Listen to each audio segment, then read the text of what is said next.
nak treat tiny balm awak yang dah lama ada kat situ, lepas tu tiny balm tu tak ada mata, senang gila. Awak kena faham satu benda, tak semua benda kena pakai cleanser, tak semua benda kena pakai exfoliator, tak semua benda kena pakai hydration, tak semua benda kena pakai active ingredient.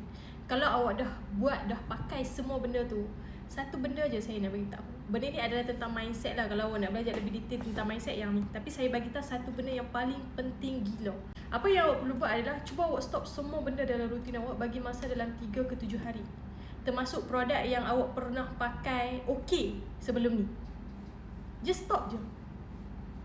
Dan trust me, awak akan macam terkejut.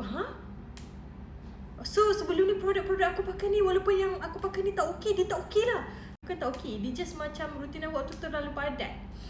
Walaupun kadang ada produk yang kita pakai dia akan jadi makin teruk keadaan tu disebabkan oleh satu reaction yang awak tak handle, satu reaction yang awak tak clearkan sebelum awak nak go to the next routine. Yang awak kena buat adalah sekarang ni adalah stop kejap semua benda tu bagi masa 3 ke 7 hari. Stop semua benda. No cleanser, no sunscreen. Awak fikirlah macam mana cara untuk pastikan kulit aku tak terdedah dengan cahaya matahari. Pastikan supaya kulit aku ni boleh dibersihkan dengan proper tanpa cleanser. Awak kena buat lah kalau awak betul-betul serius nak stopkan masalah jerawat awak sekarang. Apa yang awak perlu buat adalah kunci dia, apa yang saya panggil adalah reset your skin. Reset balik skin awak dan awak start balik rutin yang baru. So trust me, lepas awak start balik rutin yang baru, awak akan ada masalah yang sama kalau awak tak adjust awak punya mindset.